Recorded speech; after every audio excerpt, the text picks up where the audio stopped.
The gentleman Al-Hajj Malik Al-Shabazz, commonly known as Malcolm X, once mentioned that a man who doesn't stand for anything falls for pretty much anything. I respected and adore Malcolm X actually. My uncles call me X in the middle after him while I was a politician back in the day. And also, I do for Martin Luther King people. I am also a fan of Martin Luther King. Don't come with that politician on me. Was he right? He was definitely right in mentioning the fact that a person has to stand for something or he falls for anything. We do need an anchor in our life.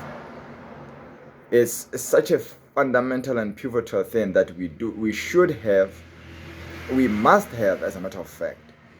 Because if you don't, you get to live based on the whims and wishes of people. Have you ever come across those type of people? People pleasers, people who cannot seem to be having their own opinions. They always have to look at someone to confirm. They have to wait on someone's permission to do something. And there's a certain level, there's a smell of weakness around them. There's always, they are disgusting in their behavior. You know, when you look at them, you're like, man, how can you degrade your life to this level? You know, particularly if you're an adult. Like if you're a child, it's understandable, you don't know better. But as an adult, particularly if you're a guy, it's actually worse.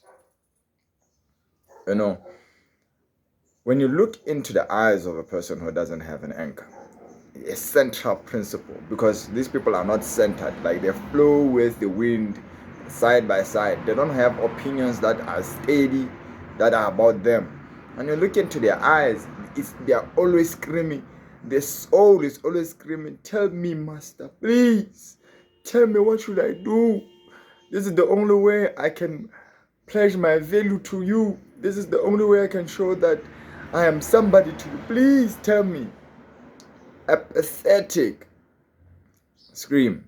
That's it's one of those things that you just want to get away from whenever you come across it. If this a person of your friend is a friend, even if this person is doing it to you, like you are the person who's driving them, unless you are like a psychopath or something like this or likes control. But then if you are a normal individual and you come across a person who doesn't have the opinions of their own, who is not an individual, because you cannot be an individual and not be centered. You cannot have an anchor and be individuated. In order for you to truly stand on business, to truly be who you are, you ought to have things that distinguish you from other people. And in order to have that, you have to have a center of gravity within you that pulls you, say, this is where I stand. No matter what winds say where I'm not going. Like principles that will not be betrayed by nobody, or you will not allow anybody to betray, including yourself. Every one of us, we need that anchor. And it's people like this that are interesting actually, because they have actually something valuable to provide when you meet them, because they are their own people. You know, you don't say, hey, let's jump off this cliff, and they're like, yeah, of course. They're like, okay, let's climb up the mountain. They're like, well, of course. They can come up with something different. They're like, no, how about not jumping and we just hike down a little bit? How about not climbing off this wall? We take a plane up this wall. Like, it's people of that nature that come up with things that are actually meaningful, and they are centers of growth for, because not all of you can't be everybody. You can't be everything by yourself. And trust you me, there's no way you're gonna find value. There's no way you're gonna find uniqueness from people who don't have their own anchors, because they themselves don't know where they stand. And progress is pretty much, unless they have someone who directs their life in a good direction, their lives is a mess oftentimes, because the public, a collective as a public, will always give you the bare minimum and take an awful lot from you. If you go into a public space, let's say a group of kids at school, majority of groups, they don't do anything meaningful. They will give you just a teeny tiny bit of goodness, and then the rest of it is just spoilage. Spillover of the spirit, spillover of the energy, spending of the money, time used ineffectively. The same applies with adults. Whenever you come across a group of adults, like take for an example in organizations, what is the most time wasting, energy inefficient thing that we do? Meetings. Meetings are some of those things that are like, oh my God, man, and the more a company does meetings, the more useless their time becomes. So people who don't have anchors and they rely on the collective ethos, it doesn't work, my friend. What that person will do is to give endlessly.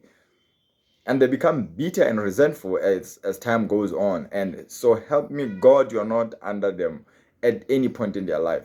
Because if you come across a person who has not had an anchor all their life, and then you happen to be their underling, so help you God. Because these people don't see or know any relationship other than master and servant. They have been the servant all their life. And once they have someone who is a servant to them, or in their perspective, they will go all out to abuse that person. They will be trying to get as much out of that person as they gave to people who came before them. But then if you do have an anchor, a healthy one at that, it helps you moderate how much you can give and how much you can keep for yourself. Like, look, listen, we can enjoy time together in this, but then, hey, you should know, at past, I'm going back to work. At 22, I have to be with my girl, my family. You should know that, hey, I don't have this kind of money to spend on everybody. We rather leave this stuff alone. That's a person who has an anchor, and they can give in a healthy, continuous manner, because they are satisfied with their decisions. But people who don't have anchors are almost always victims. I have never met a person who doesn't have an anchor and they don't have this high level of victimhood with them. It's always, they made me do this. They have no control whatsoever with their life, and their decisions are always based on the outer directed world, and it's never good for them. Never. So you should have an anchor. Try by all means to have set principles that you will not allow someone to just barge over them unreasonably, because obviously sometimes you do have principles that are bullshit yourself. You need some people to direct you in and out of those. But then you should at least do have principles. Like, people who don't have anchors are they are not respectable. Even if you do have principles that are crazy, they will lead you to doomsday, but you are respectable in the fact that you actually do know or have a stance, and actually people can actually shape you in a direction in which is correct, because they are like, okay, we can see you standing here, we can direct you away from the nonsensical stance that you are having right now, because 1, 2, 3, 4, 5 we know about you, then we can move you to a better station. If you are flimsy and you don't have principles, there's no direction. People don't even know what to say to you, because you don't have anywhere you stand. We don't know what's wrong with you, what's good about you. No direction we know. And also, you're not trustworthy pretty much, because one time you are moving with Cello and the Cello is going that way, you're like, and then like he's going that way, then you're like, So if I see that as a person, I'm like, you know what, this person's just gonna waste my time. He's always gonna agree with what I'm saying to him, and it's not gonna be meaningful. It's not gonna be a proper change, because I disappear, they go back to their old ways. Have a stance as always.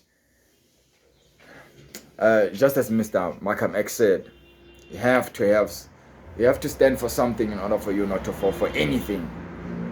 You know. Anywho, as always, God gave you permission to be here. Make it good, make it better.